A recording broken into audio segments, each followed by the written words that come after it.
আজকে যে বিষয় নিয়ে আমরা কুণালদার সঙ্গে আলোচনা করব, কুণালদা, সত্যি কি এআই নিয়ে চিন্তায় এই প্রজন্মের হৃদযন্ত্র দুর্বল? Siladitya, it's a good question. তার সংক্ষিপ্ত উত্তর হবে হ্যাঁ।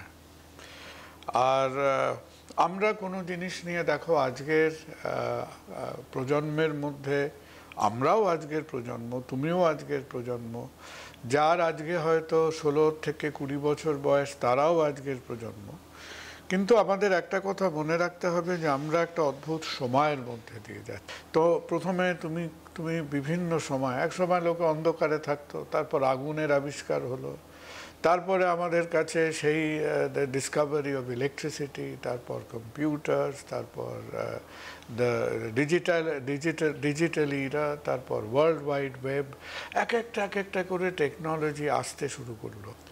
তো প্রতিটা চেঞ্জ একটা হচ্ছে, তার মধ্যে একটা হচ্ছে আমাদের সেটা শিখতে হবে, দ্যাট ইজ লার্নিং। দ্বিতীয়ত হচ্ছে এটাকে কোনো মতে অস্বীকার করলে চলবে না, যে that is a change, something different. আর আমাদের নিজেদের কাজ কর্ম, চলাফেরা, নিজেদের বর্তমান এবং ভবিষ্যৎকে সেই অনুযায়ী আমাদের অ্যাডাপ্ট করতে হবে। কি আমাদের কানে শোনা, জ্যোতিবাবু আপত্তি করছেন যে কম্পিউটার ঢুকবে না কলকাতার শহরে, সেটাও এক রকমের দৃষ্টিভঙ্গি।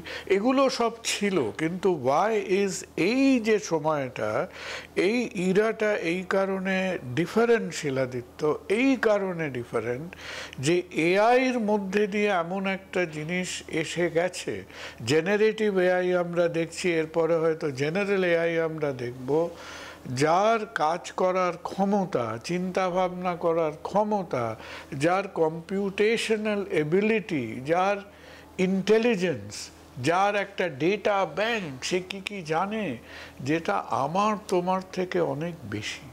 কিন্তু এইটা হচ্ছে একটা প্রথম, প্রবাবলি আমাদের সভ্য মানুষের যে 10,000 বছরের মোটামুটি হিস্ট্রি আছে, তার মধ্যে এই প্রথম যেখানে শুধু হেল্প হচ্ছে না, হেল্প তো হচ্ছেই, but we are being challenged.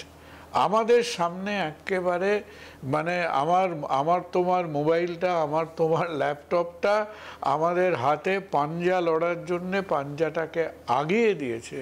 সুতরাং তুমি পকেটে হাত গুটিয়ে বসে থাকতে পারবো না, আমাদেরও সেই হাতটা ধরতেই হবে।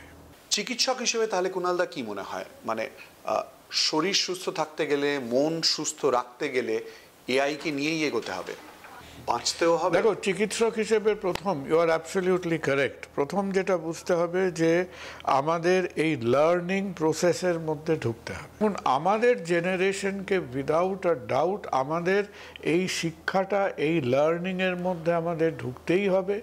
আমাদের বুঝে ফেলতে হবে যে বেসিক টেকনোলজিটা কি, আমাদের বুঝে ফেলতে হবে যে আমরা আজকে যারা বিভিন্ন রকম, কেউ আমরা ডাক্তারি করছি, কেউ কন্টেন্ট ক্রিয়েট করছে, কেউ ইনফরমেশন টেকনোলজিতে আছে, কেউ অ্যাকাডেমিক্সে আছে, কেউ রিসার্চ করছে, কেউ গান বাজনা করছে, কেউ এন্টারটেনমেন্টে আছে। প্রত্যেককে জেনে নিতে হবে তার নিজের ক্ষেত্রে, তার নিজের ডোমেনে এর অ্যাপ্লিকেশনটা কি। কেন ভয় কোথায়?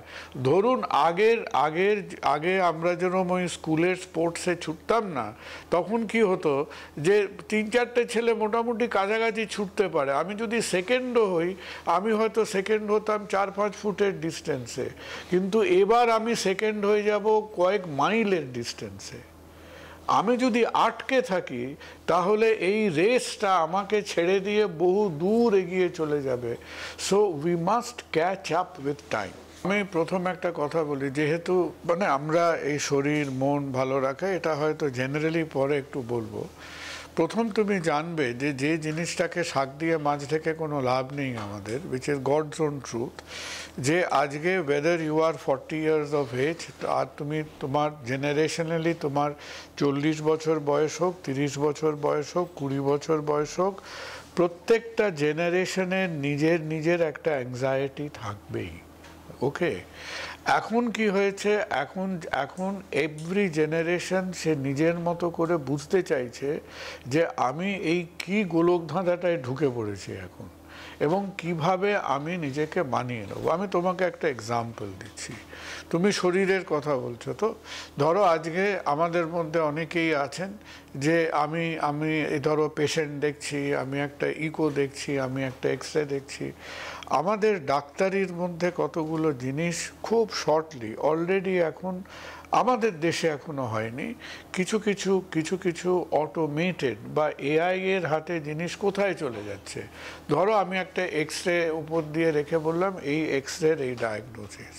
এখন তোমরা এত রকম ফটোগ্রাফি এন্টারটেনমেন্ট তোমরা বোঝো, আমার চোখের থেকে আমাদের ডিজিটাল রেজলিউশন বা ডিজিটাল টেকনোলজি আমার থেকে অনেক অন্তত 500 গুণ বেটার দেখতে পায়। সুতরাং আজকে many diagnostics will go into the AI domain.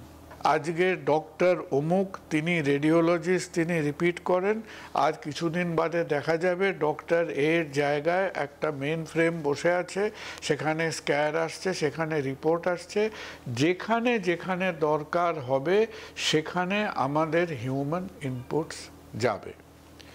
Second, ধরো আমরা আজকে কথা বলছি, হ্যাঁ আজকে আমাকে দেখতে হয় যে আমি আজকে 20 জন পেশেন্টের অ্যাপয়েন্টমেন্ট দিয়েছি, কার 10 মিনিট দেরি হচ্ছে, কার 15 মিনিটে হচ্ছে। এই যে টাইম অর্গানাইজেশন, টাইম ম্যানেজমেন্ট তুমি খালি তোমার অলরেডি এআইতে সিস্টেম আছে, তুমি সেখানে দিয়ে দেবে আমার এতটার থেকে এতটা।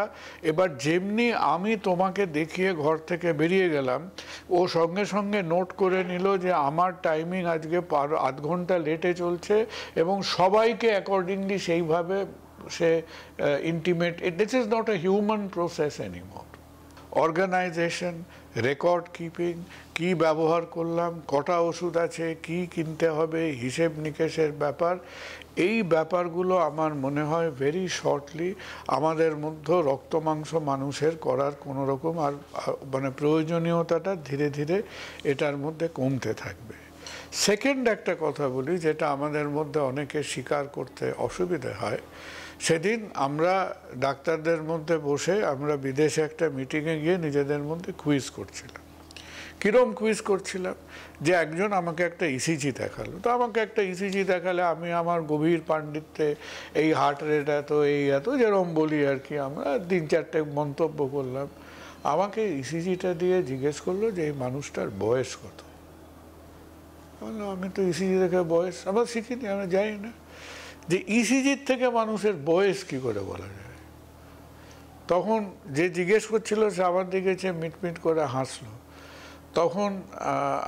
তখন সেই ইসিজিটাকে নিয়ে স্ক্যান করলো, করে একটা সাইটে পাঠিয়ে দিল। সেই সাইট উত্তর দিল পেশেন্টটির 43 বছর বয়স। ও রেকর্ডটা মেপে আমাকে দেখালো পেশেন্টের 42 বছর বয়স। রাইট? কেন? এবার এটা কেন হচ্ছে? কারণ তুমি কিছু আমাদের কদ বাঁধা ব্যাপার জানি, এইটা চওড়া হলে, এই রোগা হলে এইভাবে রেট মাপবো। কিন্তু এআই তো প্যাটার্ন বুঝতে পারে, ওর মাথায় তো 10 লক্ষ ইসিজি স্টোর করা আছে।